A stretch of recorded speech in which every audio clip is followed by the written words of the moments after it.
paid good money to see this movie. When they go out to a theater, they want cold sodas, hot popcorn, and no monsters in the projection booth. Everyone pretend podcasting isn't boring. Turn it off. Turn it off.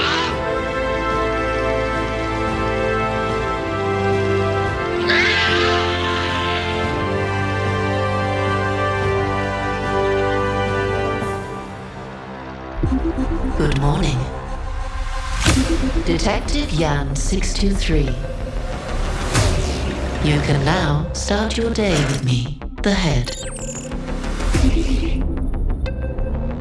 Your assignment is as follows. You have been selected to conduct an investigation at the refugee center. She's a demon. A demon, Johnny. Did you kill her? Are you a cyber witch? You can call me a witch, but not cyber. The system is not stable.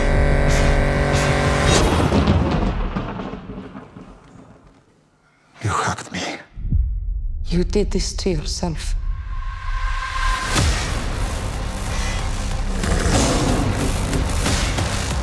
We can save each other. Cool.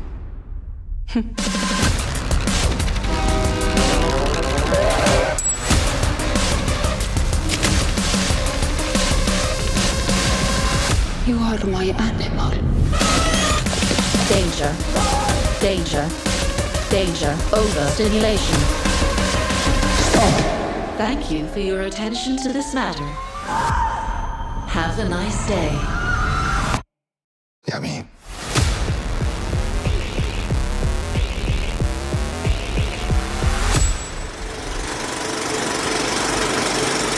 Hey folks, welcome to a special episode of The Projection Booth. I'm your host, Mike White. On this episode, I am talking with Agnieszka Smoczynska, Andrzej Konopka, and Noomi Rapace, all about the new 2026 film, Hotspot. It is an independent science fiction film set in the near future with a society run by a sentient AI. It's also a private eye tale, kind of reminded me a little bit of Kamikaze 89. Had that kind of vibe to it. Had a lot of fun with this. This hopefully makes up for the interview I tried to do with Aga. Wow, way back when she was still talking about The Lure. I love that movie. Love this one as well. Hope you enjoy this interview. How did this project come together? Robert Bolesto, who wrote The Lure, he told me that he is working on the movie about a witch in a refugee camp. And then this witch became a cyber witch in a refugee camp. So I remember the first time when I read the script, I remember that everything was so much unpredictable. And also what I love that Robert really touches the fear as our main emotion of nowadays and anxieties. And that we can also confront these fears and anxieties, but also in a very funny way and a unique way of storytelling, where the plot is not, when you don't have to following the plot. This is not the most important. The most important is to immerse this world and experience. Aga, you always have such interesting films. And I'm so curious, how do you decide what you're going to take on? It always depends if something resonates with you when you read for the first time. And I always give me a time in how long this script, this story, these characters will stay with me. So this is rather the intuition. That's what Djonny has. That's something what resonates deeply with you. And in this particular hotspot, it was the world and the characters. And the meeting two outsiders in one room and what would happen with to them. And the look of the film is fantastic. This kind of cyber, but also old school, like you said, like the refugee camp. I mean, and just the outfits and everything, but the location. Where did you find that amazing location?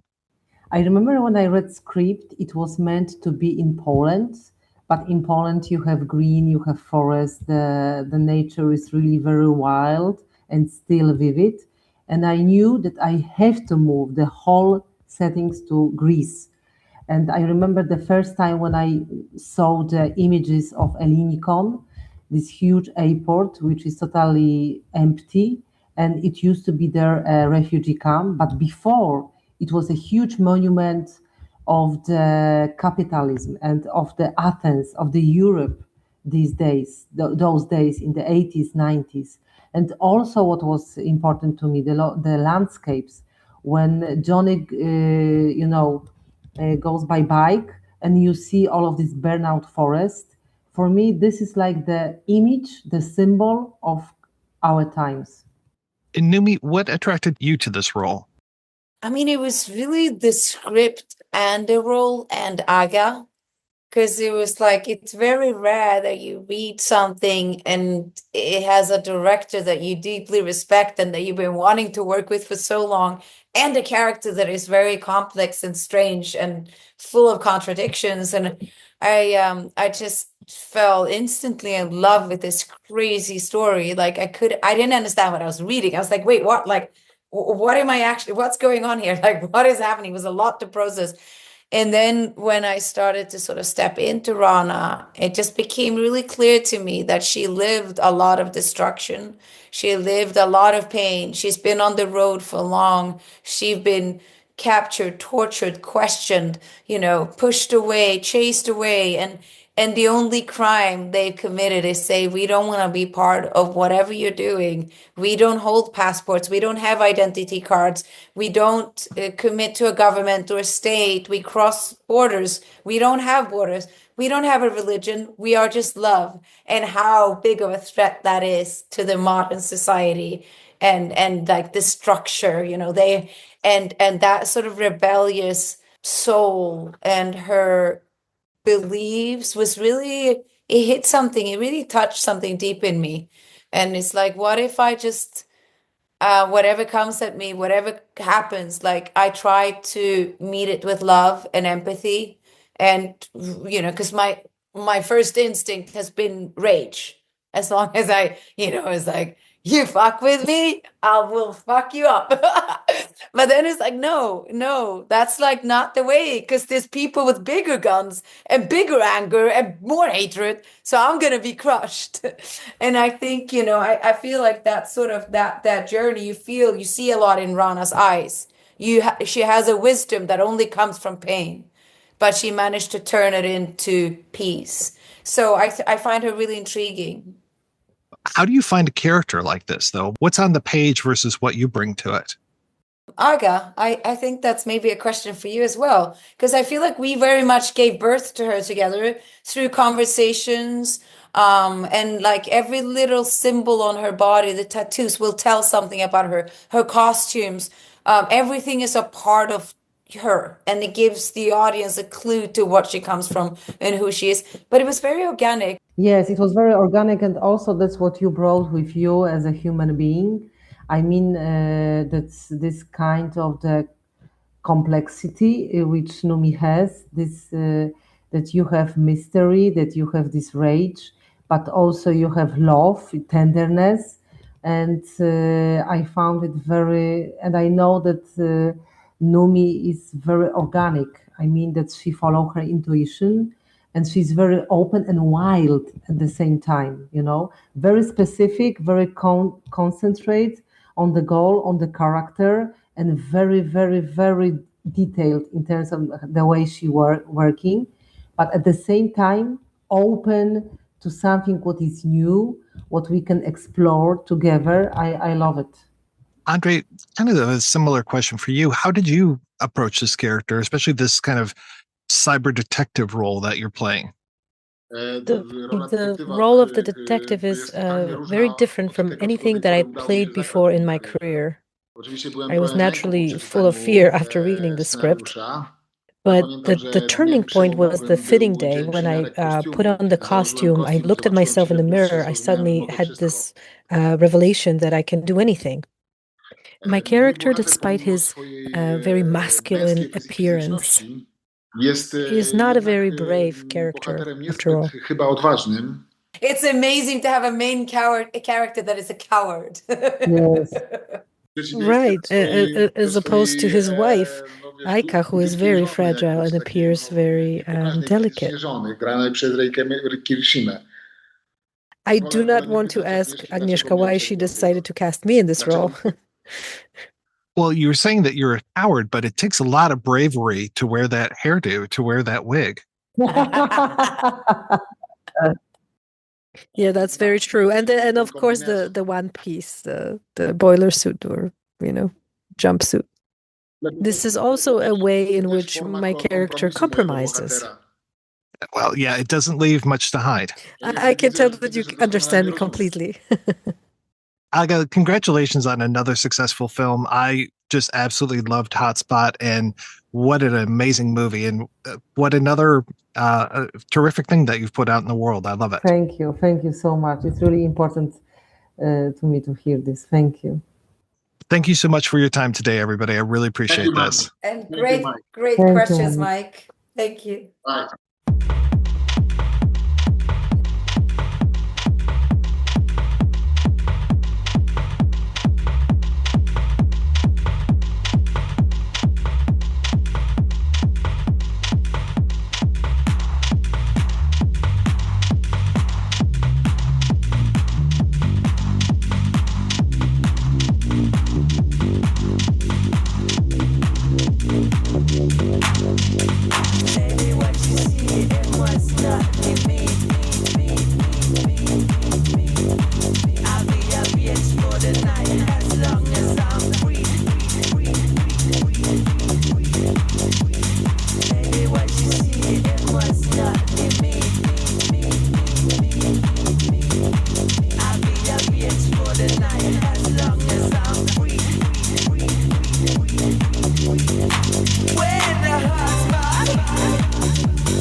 outside a window just because the DJ plays that single, rocking around the world to turn you crazy. Hoping there's a God who's going to save it.